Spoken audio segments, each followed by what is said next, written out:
it's important to recognize that the First Amendment isn't the source of these rights. The First Amendment isn't the source of your right to free speech or to the free exercise of religion.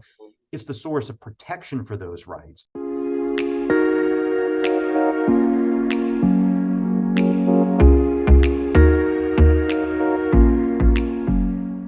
Hello, everybody, and thank you for tuning in to this episode of the First Amendment Museum's one-on-one interview series.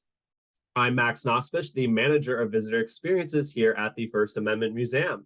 Today, I'm joined by a really wonderful guest, Michael Bindas. Michael, if you want to take some time to introduce yourself. Sure. Thanks, Max. My name is Michael Bindas. I am a senior attorney with the Institute for Justice. The Institute for Justice is a nonprofit public interest law firm that litigates in 4 areas. We defend property rights, freedom of speech, economic liberty, and educational choice, which we'll be talking about today. That is the right of parents to make the decisions concerning their children's education and to direct the education and upbringing of their children. Awesome. Thank you, Michael. Thanks for joining us. So why do you think the First Amendment is important? What is its purpose? I look at the First Amendment really as being concerned with security in your mental and spiritual person, your ability to develop and hold thoughts and beliefs, and also to act in accordance with them, to order your life in accordance with them. So yes, it protects your right to form thoughts, but also to communicate those thoughts to others and to try to convince others of the rightness of them.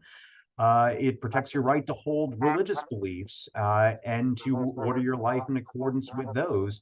And it protects your right to assemble with your fellow citizens and to petition government to try to bring about a vision of society or government that you and your fellow citizens see fit. So again, I see it as protecting your thoughts, your beliefs, but also your ability to put those into action. And I really think it's unique from some of the other amendments in that respect. And the other thing I would add is that it's important to recognize that the First Amendment isn't the source of these rights. The First Amendment isn't the source of your right to free speech or to the free exercise of religion. It's the source of protection for those rights. The rights themselves are natural rights that pre-exist the Constitution, that all human beings hold. But the genius of the framers was to provide a source for their protection. And that's what the First Amendment does. It ensures that government cannot abridge those rights. You argued a case in front of the Supreme Court called Carson v. Makin. What's the story of Carson v. Makin, and why were you interested in taking on this case? So Carson versus Makin concerns a tuition assistance program for high school students in Maine. Maine is a very rural state, and in many towns, there is not a public high school to educate the town's resident students. And if a town doesn't operate a public high school or contract with a school to educate the students of that town, then it has to pay tuition for the child to attend the school of their parents' choice. It can be a public school in a neighboring town. It can be a private school. It can be in-state, it can be out-of-state, it can even be out of the country. But the one thing it couldn't be until the Supreme Court's decision was religious. The state flatly barred parents from choosing any schools that provided religious instruction. And so you could go to some of the most elite blue blood prep schools in New England or across the country for that matter, but you couldn't go to an Islamic school in Portland or a Jewish day school or the local Catholic parish school in your hometown in Maine. We saw that as perverse, number one, but also that a fundamental abridgment of a parent's right to direct the upbringing of their children. And so we challenged this exclusion on religious schools under the Free Exercise Clause of the First Amendment.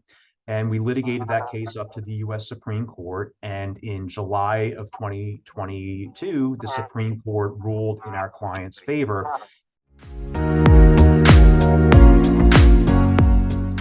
So how did the court rule in Carson versus Makin, and how will that ruling impact the lives of everyday Americans?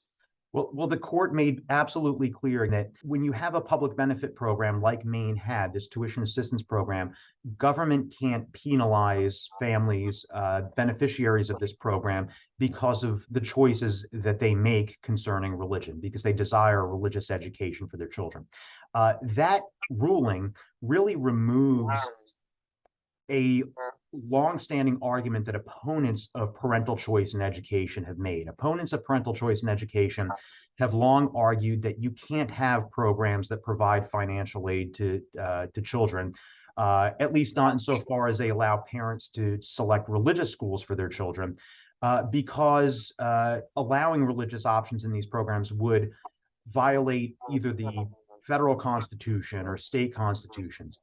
And the Supreme Court flatly rejected that argument. It says, it said not only is it permissible to include religious options in these programs, it's impermissible to exclude them from these programs.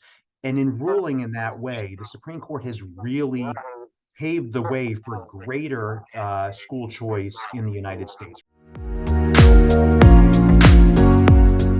What is it like arguing in front of the Supreme Court? It must be like the Super Bowl of lawyer showdowns, right?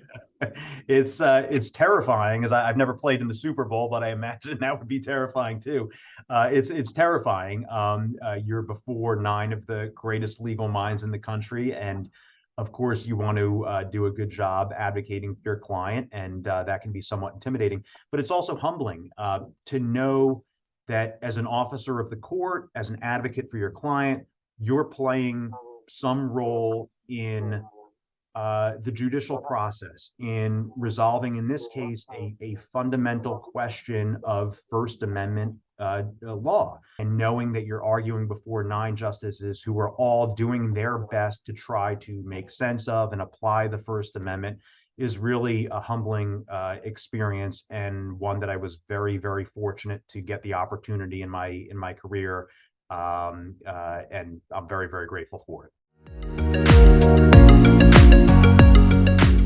So beyond your work and what you do, and you interact with the First Amendment so much, how do you utilize the First Amendment in your everyday life?